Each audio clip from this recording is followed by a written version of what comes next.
Assalamualaikum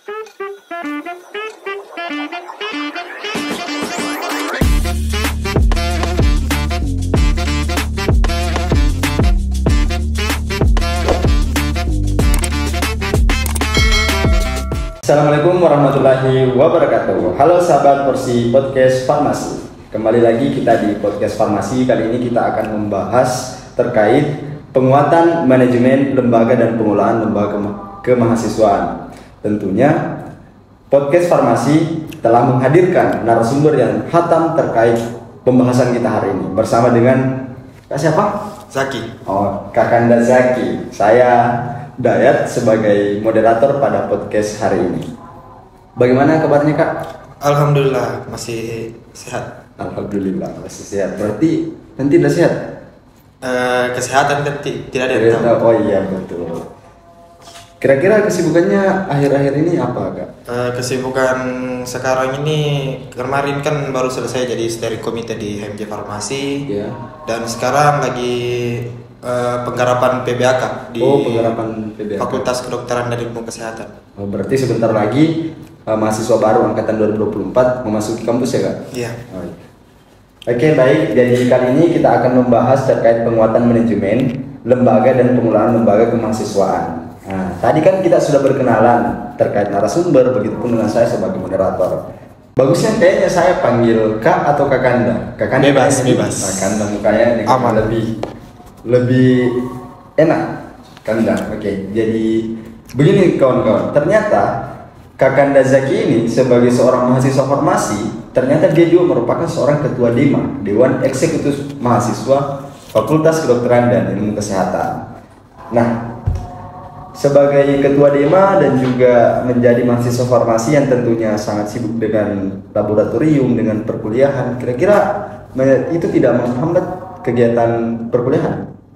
Oke, pertanyaannya menarik untuk teman-teman mahasiswa. Jadi perkuliahan itu sebenarnya kita harus tahu apa tupoksinya kita ingin masuk di perkuliahan. Apakah hanya sekedar menjadi seorang akademisi atau betul-betul ingin menggali potensi diri kita lebih jauh lagi. Karena dengan bergabungnya saya di suatu lembaga kemahasiswaan itu akan menggali potensi diri saya yang selama ini terpendam. Jadi sedikit demi sedikit kita bisa mengetahui apa yang sebenarnya menjadi kelebihan kita. Kalau kita hanya sebatas hanya sibuk di bangku perkuliahan, tidak menjaring relasi lebih luas lagi, dan begitupun juga dengan persoalan potensi hard skill, soft skill itu kita harus perkuat di usia sekarang ini. Oh iya betul. Jadi apa yang kita dapatkan di perkuliahan itu belum tentu kita dapatkan di organisasi, dan apa yang kita dapatkan di organisasi belum tentu kita dapatkan di perkuliahan. Berarti keduanya ini adalah hal yang saling melengkapi dan saling membutuhkan. Oke. Kemarin Kak, sempat saya scroll TikTok, saya lihat di FVP saya. Di situ saya lihat jajaran ketua DEMA, ketua UKM UIN Alauddin Makassar sedang melakukan tour. Nah, menarik ini saya mau tanyakan Kak. Jadi kira-kira tour kemarin tidak mengganggu perkuliahan? Baik, persoalan tur ya. Yeah. Persoalan tur itu kita diberikan surat perjalanan dinas langsung dari universitas mengenai program kerja dari bidang 3, yaitu bidang kemahasiswaan dan kerjasama, untuk bisa melihat kelebihan-kelebihan yang ada di kampus-kampus luar, khususnya yang ada di Pulau Jawa. Dan tur itu saya bersama ketua-ketua DEMA dan ketua UKM yang ada di Universitas Islam Negeri Alauddin Makassar, kita melakukan perjalanan di kota Surabaya, kota Malang, dan kota Jogja. Itu ada sekitar 5 kampus terdiri dari 3 PTKIN dan 1 PTNBH dan 1 PTS. Oh berarti ini yang mengkawal atau yang membawa ketua DEMA dan juga ketua UKM ini adalah pimpinan universitas? Iya betul sekali. Kira-kira tujuan dari pimpinan ini membawa ketua DEMA dan ketua UKM apa ya Pak? Tujuan utamanya itu supaya kita bisa melihat apa sih bagaimana mereka melakukan manajemen terhadap lembaga kemahasiswaannya, apa regulasi-regulasi yang ada di sana yang bisa kita terapkan di UIN Alauddin Makassar. Karena kalau kita hanya berkaca pada kampus yang ada di khususnya yang ada di Sulawesi Selatan, itu kita akan tertinggal. Tapi kita ingin melihat yang lebih jauh lagi, yang jauh berkembang itu kan khususnya di Pulau Jawa, banyak sekali perguruan-perguruan tinggi yang sudah bisa kita katakan go internasional. Oh, berarti perjalanan kemarin itu bukan hanya sekedar healing-healing teman-teman, tapi betul-betul para ketua DEMA, ketua UKM dan juga pimpinan-pimpinan universitas ataupun fakultas yang ikut ternyata betul-betul melaksanakan tanggung jawab. Jadi jangan sampai ada yang salah kaprah lagi bahwa kemarin itu hanya menghabiskan uang lah, mau pergi jalan-jalan lah. Tidak, ternyata memang punya tujuan ya. Oke, jadi kan kalau di kampus luar tadi katanya sudah ada yang go internasional, sedangkan kampus kita sebagai ketua DEMA, kira-kira bagaimana pendapat Pak terkait hal itu? Oke, go internasional itu menurutku sangat bagus untuk privilege dari UIN Alauddin Makassar itu sendiri. Tapi kita tidak mungkin go internasional kalau banyak sekali yang harus kita benahi di internalnya UIN Alauddin Makassar. Karena sekarang ini isu-isu itu semakin merajalela di UIN Alauddin Makassar. Kalau kita mau go internasional, harus kita benahi dulu, perbaiki dulu internalnya UIN Alauddin Makassar, baru kita bisa step by step untuk melangkah lebih jauh lagi.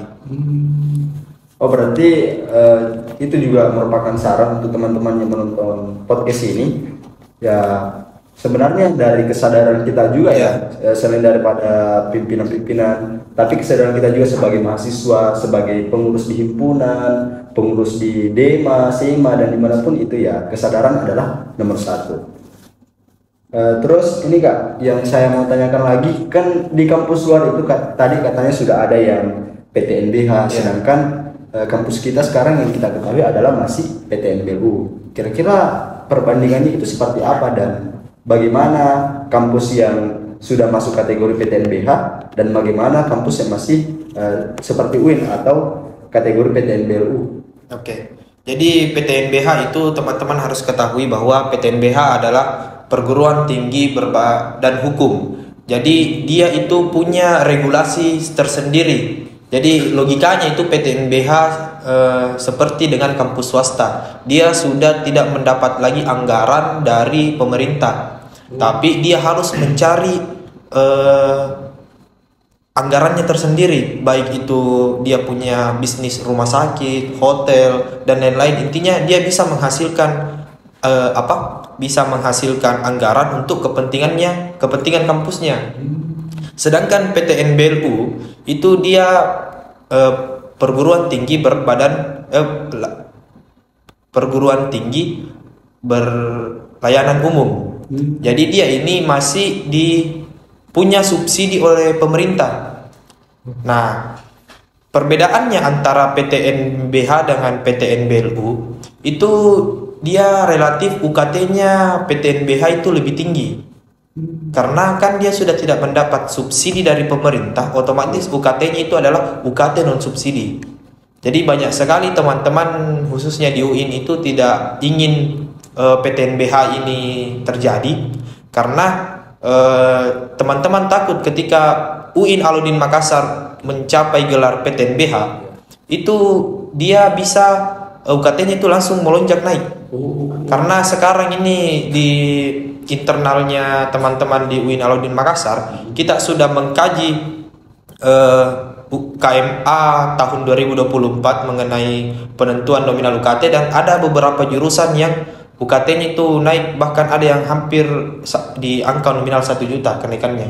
Wow, itu baru status BLU. Bagaimana kalau kita sudah PTNBH? Menarik ya. Tadi saya sedikit terpantikkan terkait perjalanan seorang ketua DEMA dan juga ketua UKM yang dibawa tour atau study tour ke luar, ke Pulau Jawa ya tepatnya. Kembali lagi nih teman-teman, kita bahas. Kira-kira ini nanti bakalan ada study tour yang kedua atau memang yang kemarin itu adalah yang terakhir? Atau bakalan ada wacana untuk tour berikutnya? Itu adalah bahan evaluasi lagi. Ketika tour pada tahun ini itu bisa ada nilai positif yang kita dapatkan, mau tidak mau ya kita akan mungkin akan diadakan lagi yang tur yang kedua atau selanjutnya. Karena kalau kita bisa mendapatkan nilai positifnya ya tidak mungkin kita berhenti di suatu ini. Tetapi kalau hanya negatif yang kita dapatkan, bisa jadi tur ini sudah dihilangkan. Oh iya, betul. Kemarin juga Kak sempat saya bincang-bincang dengan teman saya yang dari kebetulan dia juga merupakan pengurus Dema dari fakultas lain. Katanya ketua Dema ataupun ketua UKM yang dibawa pergi tur itu salah satu alasannya juga karena krisisnya kemarin, calon-calon yang ingin menjadi ketua Dema ataupun ketua UKM. Kira-kira betul itu Kak? Simpang siurnya mungkin seperti itu, tapi kita tidak bisa mematahkan stigma seperti itu. Karena jujur di tahun ini kan minat berlembaga itu sudah menurun, khususnya juga di Fakultas Kedokteran dan Ilmu Kesehatan. Pada saat saya mencalonkan itu saya adalah calon tunggal. Oh, calon tunggal. Calon tunggal. Jadi mungkin itu adalah bahan refleksi oleh pimpinan. Mungkin kita harus mengadakan suatu event yang bisa memantik teman-teman ini untuk berlembaga. Tapi saya rasa kalau hanya dengan inginnya kita dibawa tur secara gratis dan ingin mengabdi selama kurang lebih 1 tahun dalam satu periode, saya rasa itu bukan alasan yang masuk akal. Ya, untuk jadi ketua ya. Karena logikanya kalau kita hanya dibawa tur selama 1 minggu, tapi bukan turnya ini yang kita kejar, tapi amanah yang telah diberikan oleh teman-teman di internal fakultas itu selama 1 periode itu kita harus angkat, kita harus emban itu amanahnya. Betul. Menjadi seorang ketua itu tidaklah mudah ya. Banyak suara yang perlu disuarakan, banyak aspirasi yang perlu diaspirasikan. Sambil makan Kak? Boleh. Ya. Lanjut saja.